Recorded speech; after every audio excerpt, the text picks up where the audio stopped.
Good morning. Hi friend, তোমরা সবাই কেমন আছো? তো আমি ভালো আছি। দেখো সকালে রান্না হয়ে আছে, তো আমার দিদি রান্না করেছে আর আমি দেখো বাড়িতে পালং শাক হয়েছে। এই পালং শাক এই সবজি তুলেছে, ধনে পাতা তুলেছে, তো সেগুলো আমি কাটছি দেখো। আর আমার সোনাকে নিয়ে আমার ভাগ্নি গিয়েছে ঘুরতে। তো বাড়িতে থাকলে তো আমাকে এগুলো কাটতেই দিত না। তো দেখো আমি কাটছি আর আমার দিদি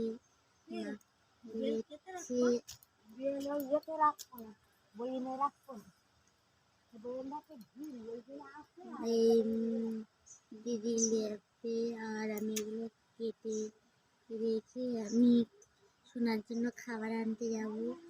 তো দেখো আমাদের এখানে প্রচণ্ড হারে ঠান্ডা পড়েছে, তো ঠান্ডা পড়েছে, তো এখন গায়ে এখনো কিছু দেয়নি, এত ঠান্ডা রৌদ্রে বসে আছে বলে ওই জন্য অতটা ঠান্ডা লাগছে না আমাকে।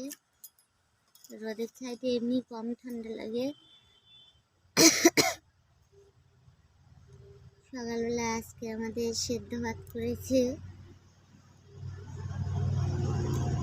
দেখো আমি চা খেয়েছি, মা চা করে দিয়েছে আমাকে, তো আমি চা খেয়ে এগুলো কাটছি সবজি। মা বললো যে সবজিগুলো কেটে দে, ওই কারণে কাটছি। কাটা হয়ে গেলে খেয়ে সোনা আর আমি ভাগ্নি আমরা সবাই সোনার জন্য খাবার আনতে যাবো।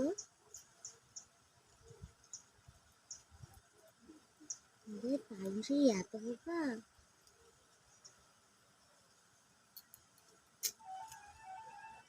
পোকা হয়েছে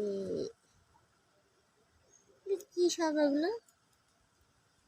তো আমার দিদি দেখো মাটি নিয়ে এসে ঘরের ভিতরে লেপছে, তো প্রচুর ঠান্ডা পড়েছে আমাদের এখানে।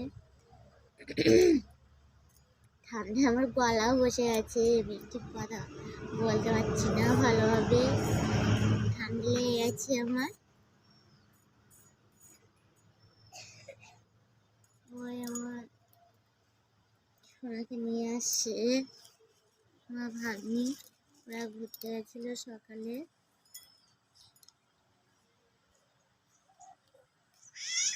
দেখো আসছে। কি হয়েছে, বাড়িতে আসবি না কেন? ঘুরতে যাবা? ওই দেখো দাঁড়িয়ে আছে, বদমাইশ হয়। হ্যাঁ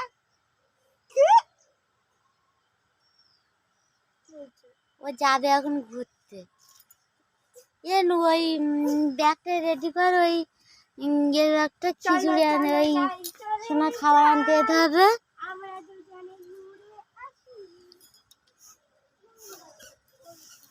এখনো কাটা শেষ করতে পারলাম না আমি।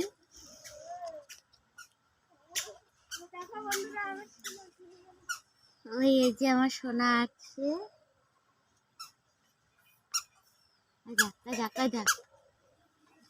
কি করছিস?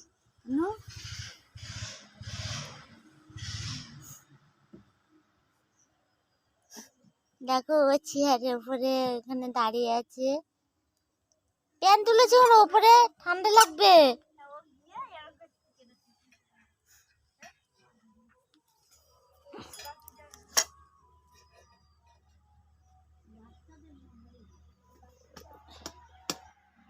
দেখো সকালে জামা কাপড় মেলে দিয়েছে, এই যে